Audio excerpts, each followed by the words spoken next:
Welcome to The Point of View. This is your favorite current affairs show on Channel 1 television. We have a different show for you tonight. Usually we bring guests and interview them. Tonight we have an analysis of a very important issue.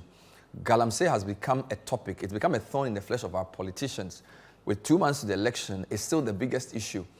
The President of the Republic has been speaking in the North about Galamsey, and he's been challenged by the civil society groups and organized labor to live up to what he said in July 2017 when he said he was going to put his presidency on the line to fight Galamsey. So tonight, we'll revisit that very important statement. We'll hear what the president has been telling the chiefs and people of the North, and then we'll do for you an analysis of how Galamsey affects votes and elections, exclusively here on The Point of View. Stay with us. Welcome back. So tonight is an analysis of how Galamsey affects votes. Over 50 civil society groups have said to the president and the government to declare a state of emergency for the country in areas where Galamsey is affecting river bodies and forest reserves. They've also asked for a moratorium on surface mining and the revocation of a very obnoxious LI that allows mining in forest reserves. The president has acceded to the third request, and organized labor have called off the strike. How did we get here? Let me start with a quick timeline. As far as we are concerned here at Channel 1 and City FM, we began this particular advocacy in earnest in 2017 again. It was something that initially started around 2011. President Mills petered out a bit, resurfaced around 2016. But in 2017, we launched a Stop Galamsey Now campaign, which really asked the government to change its approach, because we noticed charm funds and large trucks and large excavators were being used. So it was no longer a small-scale issue, and big money was entering illegal mining. So 2017 was a key period. It was the heat of that advocacy in 2017 that got the president to make this very famous statement. Let's hear him. I took the decision that there would be a betrayal of the trust that the Ghanaian people put in me on the 7th of January this year. And as a result, we established this committee within the government to design a policy for us, not just to stop it, to reclaim the land, to let our rivers work again, but also to see how we can figure a way for all these able-bodied young men who are involved in this activity to find an alternative livelihood. So it's a package. It's a package that we have designed to try and bring this menace to a conclusion. I've said it in the cabinet, and perhaps this is the first time I'll be saying it in public. I am prepared to put my presidency on the line on this matter.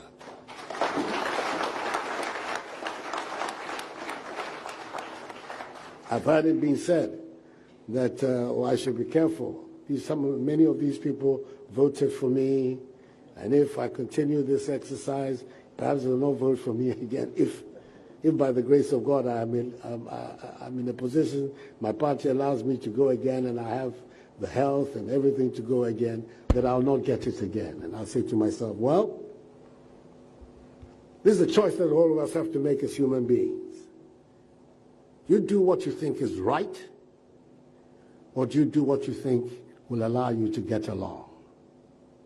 I think that you do what you think is right. That is what you're required to do. So that statement has become the basis of everything we've been doing on Galamsey in the past couple of years. Now, in 2017-2018, excavators were seized. We understand over 1,000 excavators were seized. Some were even parked somewhere in Adenta. I remember Charles Bisu interdicted after Anana Sarimaya now expose. At the time, he was in charge of the IMSIM as the secretary. Various people, Media Coalition Against Illegal Mining, Occupy Ghana, demanded answers about the missing excavators. There were times we were burning excavators. Now, in June of 2020, because the fight sort of ebbs and flows, in June 2020, an election year, the Lands Minister launched 55 community mining projects across 5 regions to address illegal mining. So the 5, if you want, the Galamsey regions, Western region, Western North, Ashanti region, Eastern region, and then you can add Central region. Every now and again, if you want to discuss mining in total, we can talk about the Savannah region, even Upper East, and even the Bono and Ahafo regions. So generally, there are about 70 constituencies where mining takes place. But Galamsey is a big problem in 5 of them. And these are the 5 that the minister launched this campaign. In August of the same year, 2020, the government trained 500 former illegal miners to receive vocational and technical skills so that they would move on. We call it a livelihood project. Okay. Now, of course, the election then came in. There was also COVID at the time. Now, yesterday, the president was speaking in the northern part of the country where he said he put his presidency on the line to fight Galamsey. Because that's what people have been telling him. You said you would do this. We are in an election year. It doesn't matter. Galamsey has devastated water bodies. Ghana Water can't get water to process of a good quality. Galamsey has gotten to certain heights where mercury, arsenic, and all kinds of chemicals are in people's bodies. Babies are being born deformed. Cocoa farms are being destroyed. Cash crops are being devastated. It's reached a crisis situation leading to this new clamor. Now, the president was defending himself. He says, I put my presidency on the line in 2020. That's what he said. Let's hear what he said, and we'll come and subject that to strict proof. So, he was speaking yesterday and also called out the main opponent of the MPP, John Mahama, asking him to come clean on his views on Galamsey. Here's what the president said. When I said I was putting my presidency on the line, that's what I meant. That I was prepared to take the political risk involved in trying to deal with this Galamsey phenomenon. The result, of course, was that the mining districts, especially in the western region, all of them, including almost, nearly, even Takwa, was lost to the MPP. That is what I meant when I said I'm putting my presidency on the line. That I was prepared to take the political risk involved in coming to grips with this problem. Today, he's saying that no, he doesn't believe in jailing, that he's against Galamsey, that he will enforce the law. So once again, we have to ask ourselves, Mr. J.M., where do you stand? What are you telling the people of Ghana? Because every time you speak from one corner of your mouth and you speak from another corner of your mouth. Let us hear from you direct, straight up, what do you stand for? So the president is saying that he put his presidency on the line in 2020. What does that mean? Does it mean that the places where Galamsey happens will obviously punish a government at the polls for trying to fight Galamsey? Is that what it means? So we examine presidential results over the 3 electoral cycles, 2020, 2016, 2012. Or does it mean some of his members of parliament lost their seats because of his Galamsey fight? We would examine results in these places, 2020, 2016, 2012, because we need to see a trend. Now, if you say you sacrificed or you put your presidency on the line, the assumption is that the communities where Galamsey takes place all vote against a government because you tackled Galamsey. But if you look at the approach, we're talking about community mining. Does that not create jobs? We're talking about seized excavators, destroyed water bodies. We've been to communities where they say they don't like Galamsey. For example, we're in a community called Jema. The chief, all the people in the town say they don't like Galamsey. We've seen the same in Esum, in Kede. There have been different reports of this. So it's a very mixed picture. So my aim tonight is to give us some insight into the way Ghanaians vote in these constituencies. And we'll find out whether voting results are Galamsey sensitive or not. Now, there are a couple of things you need to remember before we get into the screen. In statistics, there's something called a correlation. A correlation is 2 things move at the same rate or the same pace or in the same direction.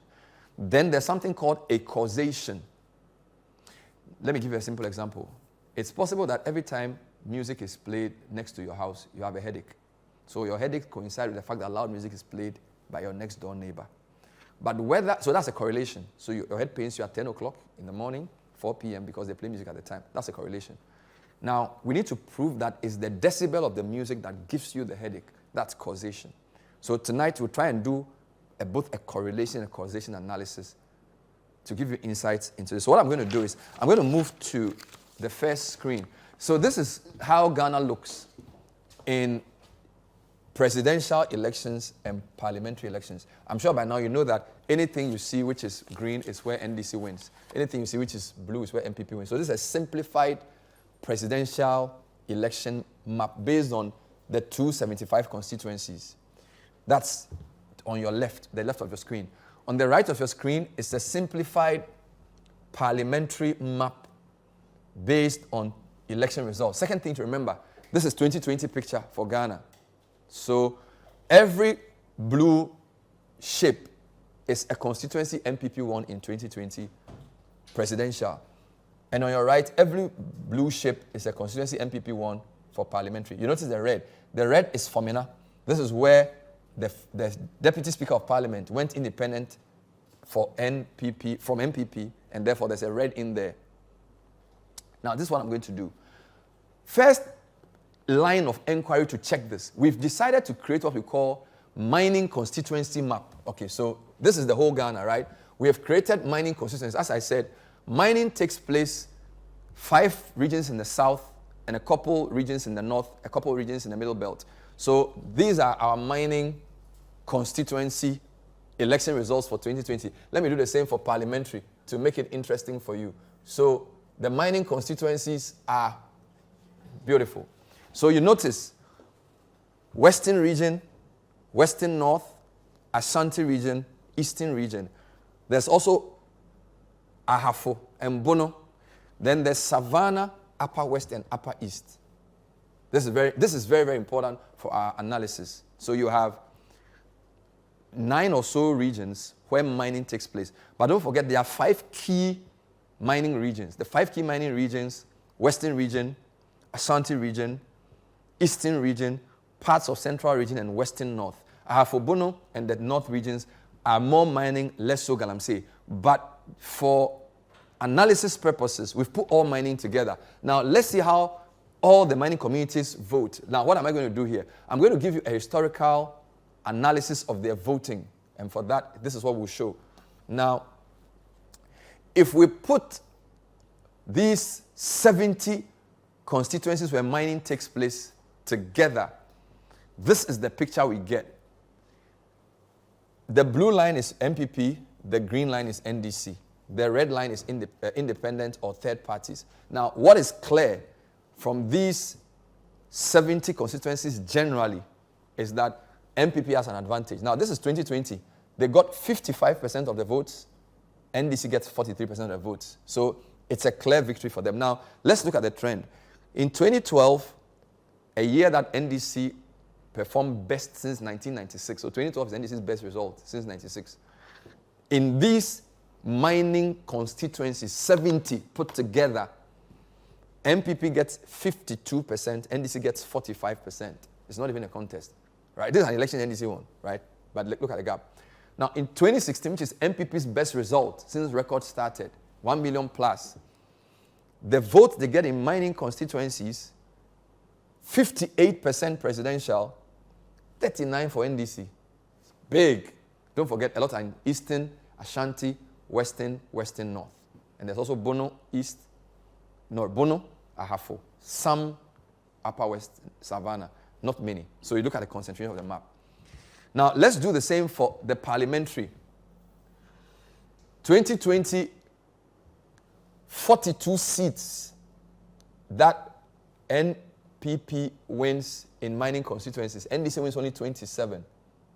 Now, this is the first issue. In 2016, MPP won 52 seats. All right? And NDC won 18. So you put the two together, you're talking 70 constituencies, right? So 52 to 18. When you move to 2020, MPP loses 10, NDC gains 9. Now, before you start getting excited, let's go to 2012. What was the figure in 2012?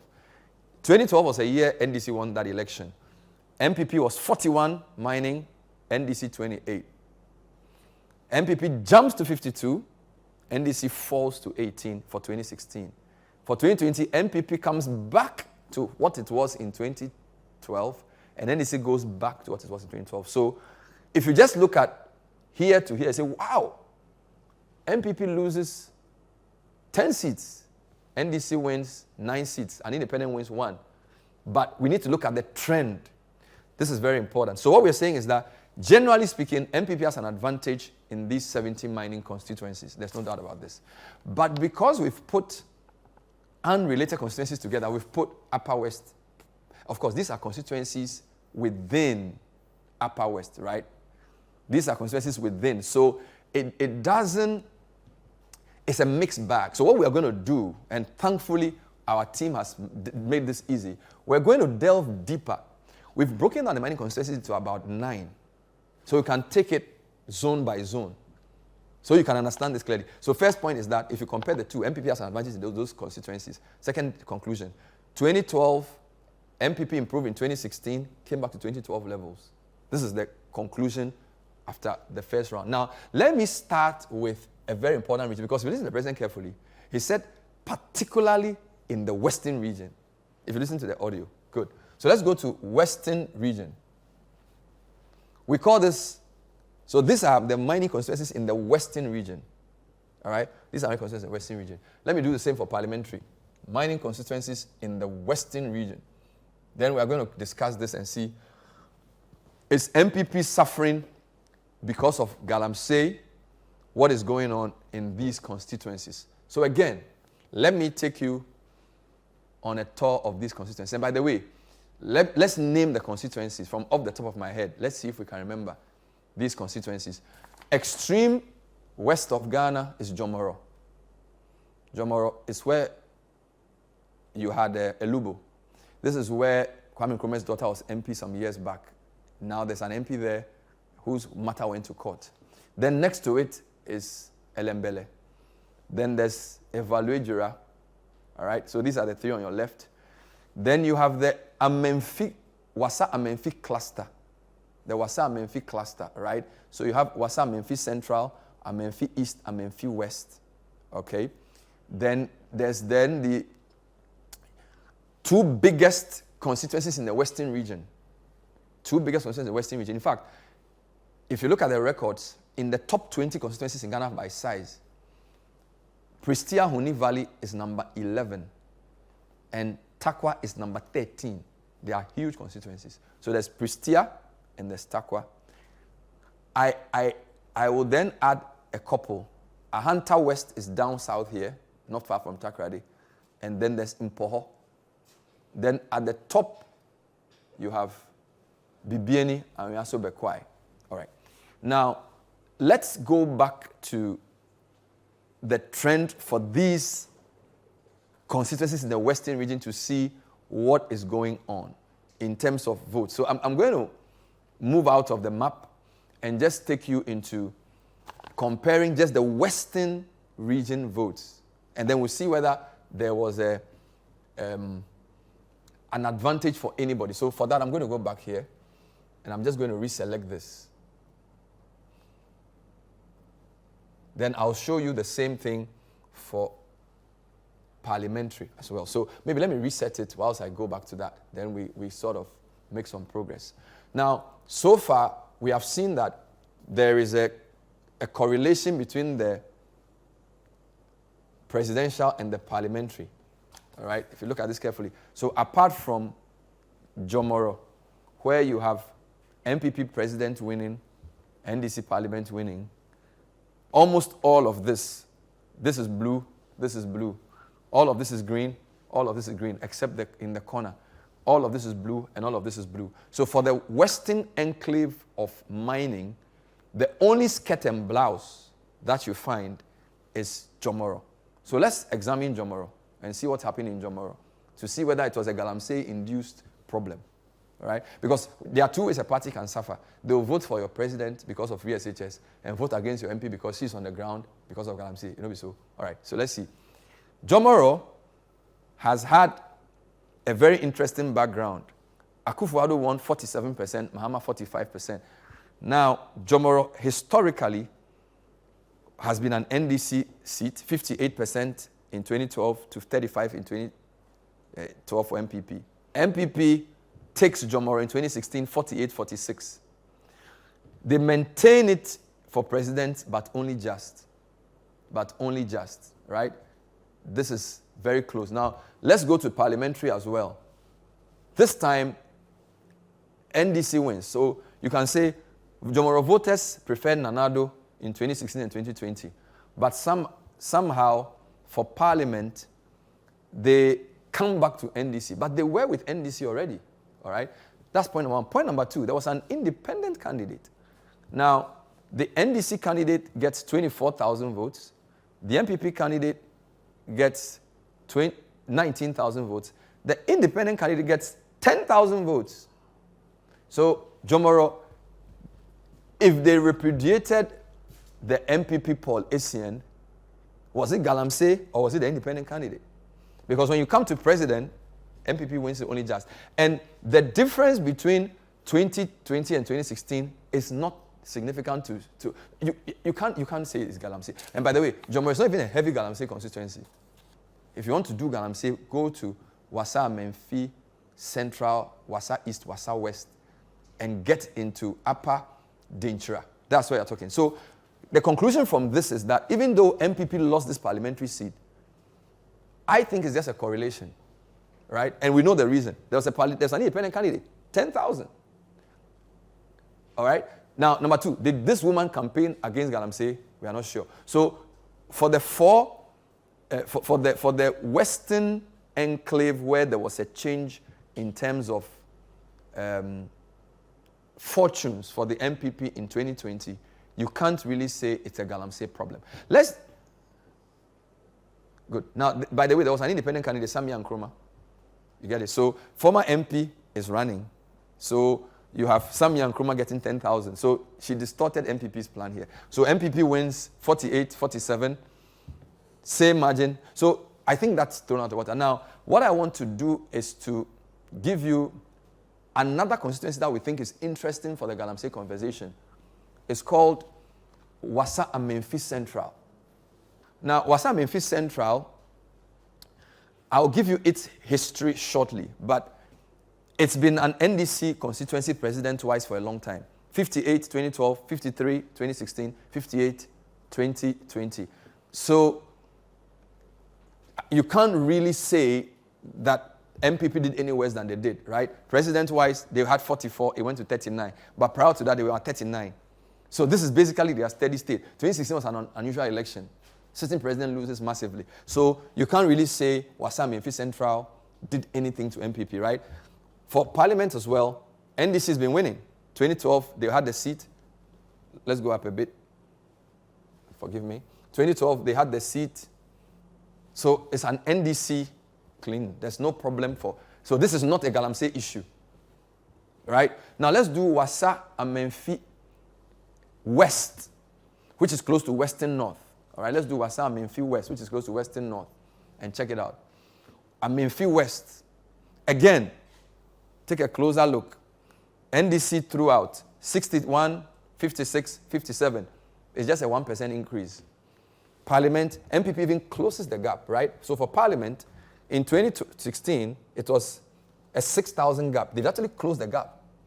So if Wassa Amenfi West, where mining takes place, was punishing MPP, this is not the result. So let's try Wassa Amenfi East to end this round. Let's do Wassa Amenfi East to see if there's any interesting insight to share there. Wassa Amenfi East. This is interesting, right? Now, Wassa Amenfi East has been MPP, but only just for 2 election cycles. 2012, 49.5 MPP, 49.2 NDC. So it's a dead heat. 2016, they opened a 10% gap. We all know what happened in 2016.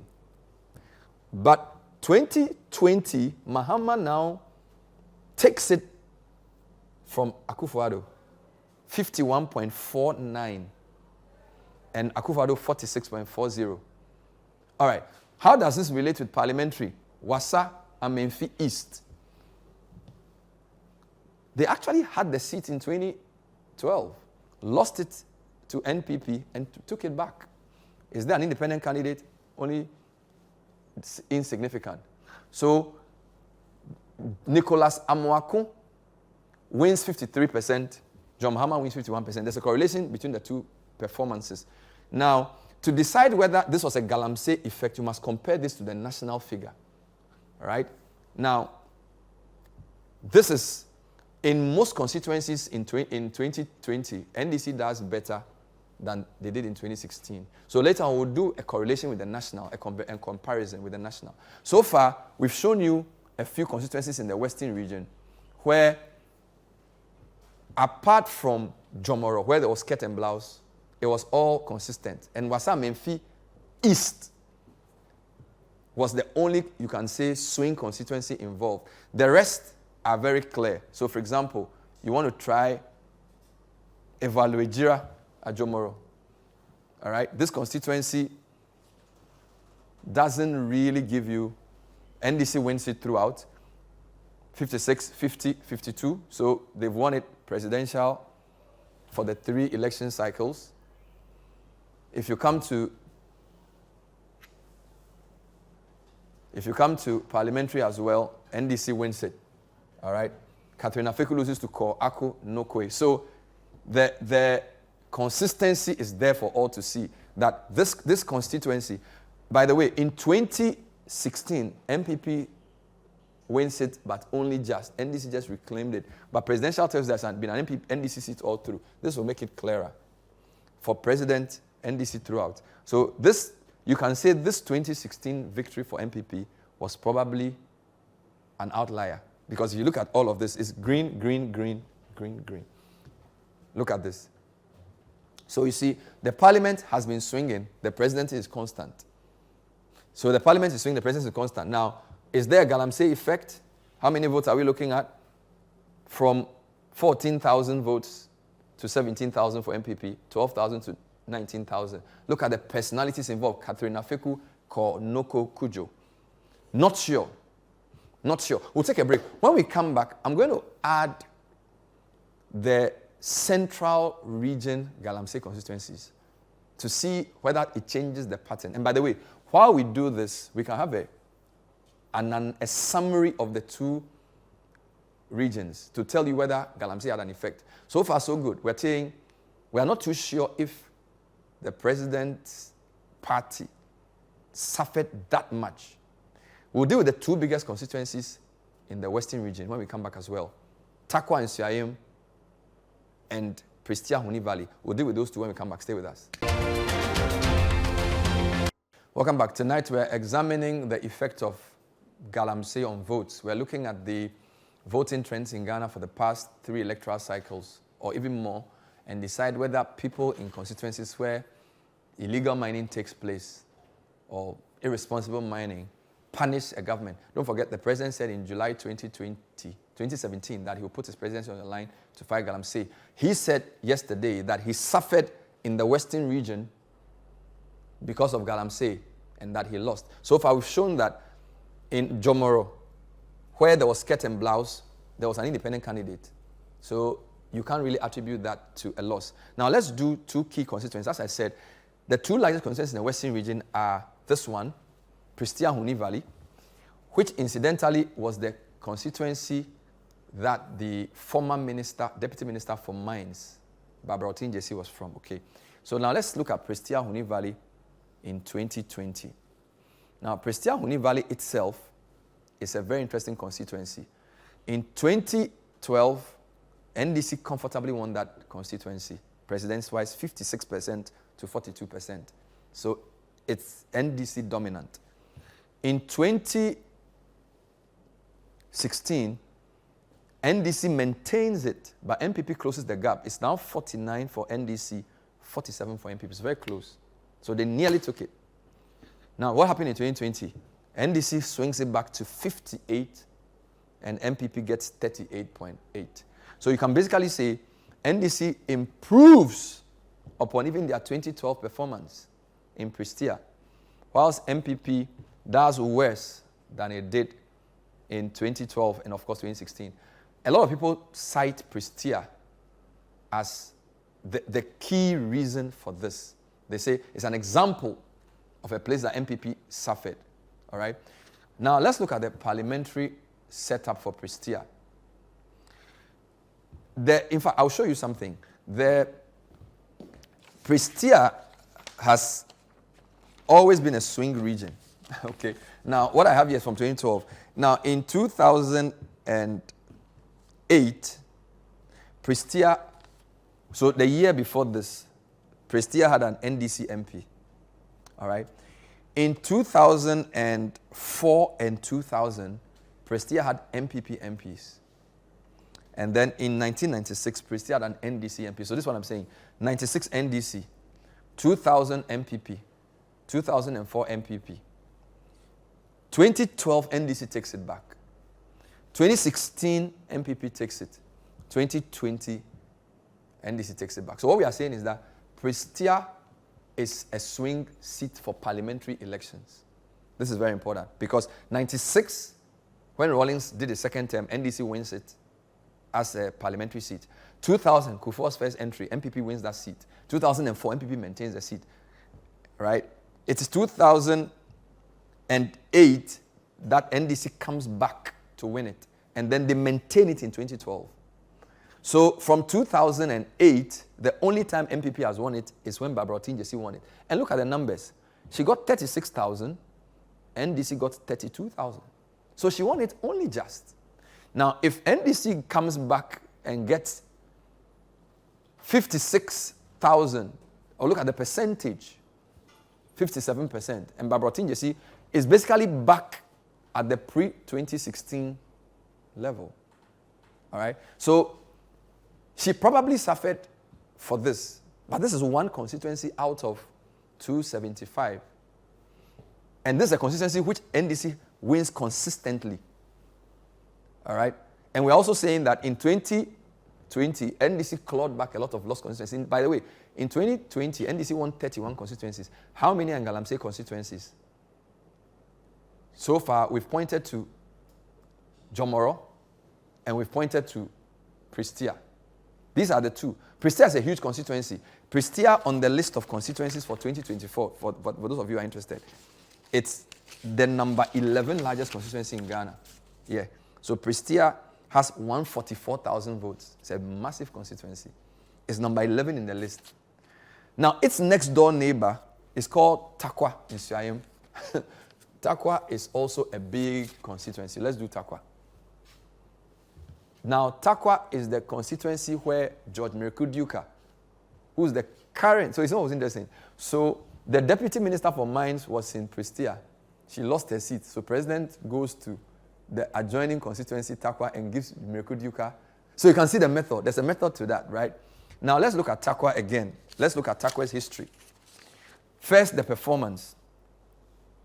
Takwa has been an MPP dominant constituency for many, many years. All right. From 2012, 53-45. 2016, 62-34. 2020, 51-44. Still a 6% gap. All right. Now, what is MPP's performance in Takwa over the years? That will give us some insight into whether what happened was Galamsey induced or it's a trend. Now, let's go to Parliament. 2012 MPP, 2016 MPP. Even 2020, with all the shenanigans, MPP. Now, and by the way, in 2016, there was an independent candidate, in 2020, there was an independent candidate, right, who affected the result. So, you have MPP has won Takwa since the year 2000. So, apart from 96, when NDC won Takwa, I think Gifty Ohini Kusi, she was a public health specialist. She's won Takwa comfortably for MPP. She was a deputy minister under Kufuor. She's made that seat safe for MPP for many years. So what we saw in 2016, you can say, was the steady state of Takwa. Takwa does give MPP a healthy sum. But in 2020, it was mighty close. Miracle Duka won the seat by 101 votes. Why did he do that? Well, we are told there were issues. Don't forget, there were massive disagreements between Miracle Duka's camp and then now the guy in Isika Duketan. There were issues in the primaries. There was even a fight. So MPP was divided on the ground. We remember that issue with Charles Bissiou. So the party, so presidential, they had their 6% lead, but parliament, there were issues. So a third party managed to do well as well. So there was an independent issue or a smaller person there. So it was a constituency issue. So if you want to really look at the strength of MPP in Tarkwa, yes, there was a decline from 62 to 51, but it's still a healthy 6% win. But let's give it to the president. So let's assume that the lost numbers here, right, 62 to 51, some 9% reduction. NDC increases from 34 to 44, 10%. So that probably was Galamsey, as we showed for Prestia. But those are just two. Because we've shown that Jomoro was not really, there's nothing Galamsey there. President has now appointed the MP for Tarkwa as the deputy for the sector. And by the way, he is Dr. Baumier's advisor on mining, because from his mining dominant community. And he's been speaking about Galamsey, saying that there cannot be a blanket ban on small-scale mining because he will suffer, because a lot of the people there who vote, Tarkwa is probably bigger than most regional capitals. I've been there. It's a massive town. Lots of mining. Cost of living is high. So it's not an easy constituency. So obviously MPP was worried about this. How on earth does a seat that MPP has won since 2000 get so close that Mrekudika wins by only 101? I think this is what made the president worried. All right? This is what made the president worried about Tarkwa. Now, what I'm going to do is to add central regions mining communities to give us a better picture. So we have some central regional constituencies that also do mining, which can then give us a better understanding of whether Galamsey, so the central mining constituencies are Upper Denkyira West, which is where you have Denkyira Boase and Diaso, Major Mahama, you remember. Then you have Upper Denkyira East, Heman Lower Denkyira. By the way, there's also Wasa East. But Wasa East is not a mining dominant constituency, so we leave it out. But Wasa East is ensconced between the western and central region. All right. Now, for this particular one, then the major constituency to look out for is this one. All right? Because this constituency did skirt and blouse. For president, Upper Denkyira West votes for Akufo-Addo. For parliament, it votes for NDC. Now, this constituency is bordered on the left by Amenfi Central and Amenfi East. It's bordered to the north by Bibiani and Yuaso Bekwai. It's bordered on the right by Obuasi. All right? So it's a real mining enclave, right? So you have some Ashanti constituencies bordering it as well. All right? So here you are, Manson Kwanta here, and then parts of Achimam Punya on the left. But this is Upper Denkyira West. Now, what's going on in Upper Denkyira West? Upper Denkyira West has been MPP very comfortably until 2020. All right? President 57, 2012 to NDC's 40. 2016, 62 to 36. Massive gap. Now, in 2020, MPP gets 50%. NDC gets 47%. So NDC closed the gap from almost 36 to almost, in fact, 22 or 24% gap, right? 36 to 62 to just 3%. Now, that is significant. That is significant because Ayamfuri is in Upper Denkyira West. It's bordered by a lot of mining. The mining does take place there. In fact, NDC wins the parliament, right? Now, let's look at its history before we come to any conclusion, because the history of Upper Denkyira West is critical here. Since 2004, Upper Denkyira West for parliamentary has been won by MPP. So this is the first time since 2004 that NDC wins the parliament. And it's very close, 18-17. That's very interesting. Could this be Galamsey? There's a clear correlation there. There's clear correlation. So far I've shown you Prestia and Tarkwa in the western region, where MPP dropped numbers on president and lost one parliamentary seat. They've lost another one here. It's called Upper Dintra West. Diasu is the capital. Ayamfuri, Dintra Boase. This is a very interesting place. It became very popular or infamous when the soldier who was there to stop mining was killed. Now, we don't know if there have been effects of that. But this is clearly something happened to the MPP here. All right? Because from a 17% gap to 20-something% to just 3%, clearly NDC have made inroads. And if you look at the neighboring constituencies as well, MPP does do well. All right? Look at this. Odotobri, Ashanti. All right? Akro from Ashanti. At the bottom, Upper Dintra East, which MPP also tends to win pretty comfortably. All right? The only constituency in that enclave that NDC does well is Twifo Atimokwa, where they... And even that has become a swing, right? So Twifo Atimokwa 2020 was very close, 50-47, and then NDC candidate wins. But in that general neighborhood, the closer you get to Ashanti, the more MPP it becomes. So you notice, the more you come to Western, the more NDC it becomes. But as you keep going, it's MPP, MPP, all right? MPP. So you can say that it suffers, even though it's based in the central region, it behaves like an Ashanti constituency.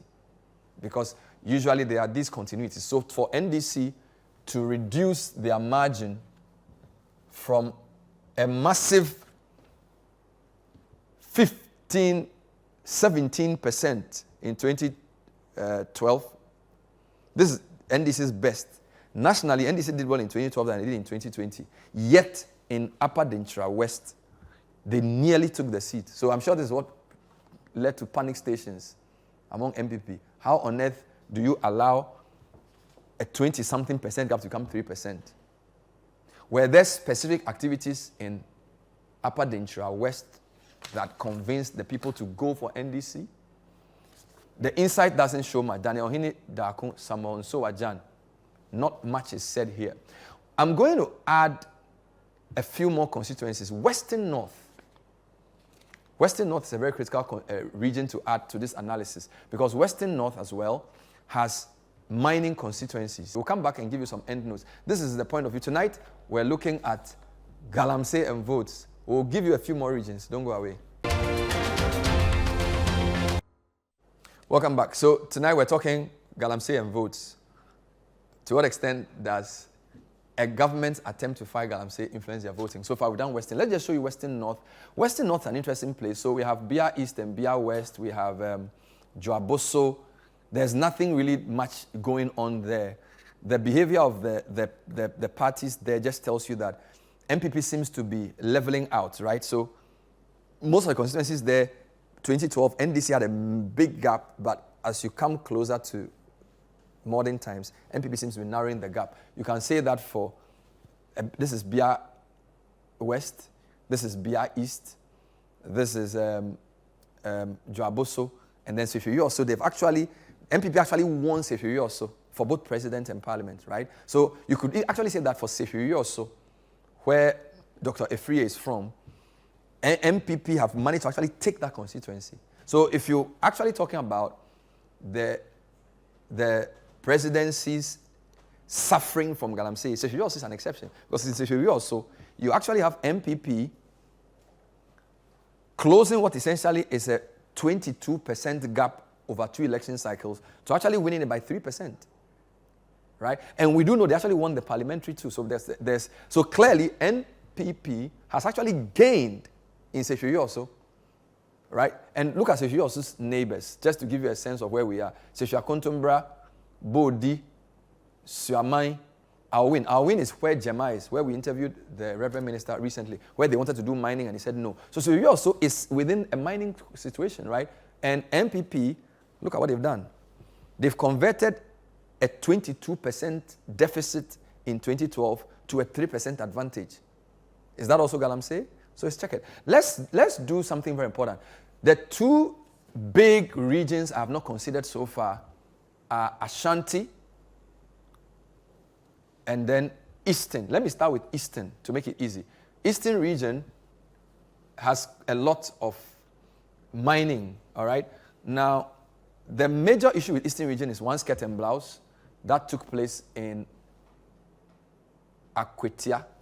So you notice that for Eastern region, everything is blue for president. So whether it's Ofuasi Irebi, Kojo Oppong Nkrumah's constituency, or Ebuakwa North, or Ebuakwa South, the president's own constituency, Chebi, this is all MPP country, right? They're doing very well, all right? So let's take, for example, New Ebrim. MPP, 66%, 63%, no problem there. Take New Ebrim here as well. Or Ebrim, right? Again, for parliament, MPP is comfortable. President, they are comfortable for Ebrim. Oppong Nkrumah's constituency, Ofuasi Irebi, MPP is okay. Same for parliament, they are okay. There was an issue here in 2016 with an independent candidate, sorted. Let's take Abuna Osei-Asare. Where is Abuna? Abuna is Etiwa East. Abuna is Etiwa East. Look at that, 70, 75, 71. So maybe 4% drop. Parliament, she's even expanding the gap. So Abuna has no problem. The only issue is this. All right, this is Akwetia. What happened in Akwetia? So Akwetia, President 56. So President doesn't lose anything in Akwetia. I was in Akwetia for 2020. We know what happened. The reason NDC won was because Ernest Kumi had been brought in to replace Amasei because they claimed she wasn't that well educated. She was a hairdresser. The people were angry with MPP. So they said they will vote for their MPP, but as for Kumi, they Sebeko go and Kenko corner. So they really voted for Henry Yadom Boache because of a local issue. Then Chembo is where we have diamonds. It's a mining community, but I'm not sure you can say Ernest Kumi lost because of MPP's Galamsey fight. I don't think you can say this. It's very clear that it was because of the Amasei issue. In fact, Napo was in Akwetia yesterday, and he said they should unite. Right? Napo's point to the MPP in Akwetia was that they should stop fighting. That's what he said. Which means he knows that it was a local issue, which is why MPP is comfortable here. Let's add Ashanti quickly to just conclude this segment of the program. So Ashanti is an MPP-dominant region. Is there any Galamsey effect? Good. Here are your Ashanti constituencies. The only place MPP had a problem was Fomena. And we know what happened in Fomena. It was because of Andrew Esiama, the deputy speaker. He went independent, and for which reason MPP could not win that seat. Apart from that, if you look at the performance of all, let's take any Ashanti constituency, Odotobri, or Mansu Nkwanta, clean MPP. All right, take Mansu Nkwanta here. They're even expanding the gap. So when we examine all the Ashanti constituencies, there isn't much of an issue. Yes, NDC climbs in Mansu from 14 to 22, but even in Parliament from 5,000 to 10,000. But MPP also climbs. All right, pick another one like Achumamponia. Similar story. The parliamentary is much closer. Presidential, no problem. You pick Bibiani and you also Bekwai to wrap this up. The gap is still big, 58-40. In fact, the gap is expanding from what was a very close contest in 2012. Look at what MPP is doing here. And they're doing the same thing here. So to wrap this up, I think that apart from Prestia and apart from Takwa and apart from Upper Dinchra West in the central region, where you can say there were inroads by the NDC, it's very difficult to say that MPP suffered, because we've been showing you also where they gained. When we put all the mining constituencies together as we did, it's very clear MPP has an advantage, and they still do. What will happen in 2024 is not clear because the President has asked the opposition leader to comment on Galamsey, which means they feel he will ride on the anti-Galamsey sentiment in the urban areas to get some votes. So watch this space. We'll come back and do something else in this area for you. But thank you for watching, especially at this from the point of view. Hope you've learned something. So there has been a correlation in 3 or 4 constituencies, but we have not gotten enough data to say there was a causation.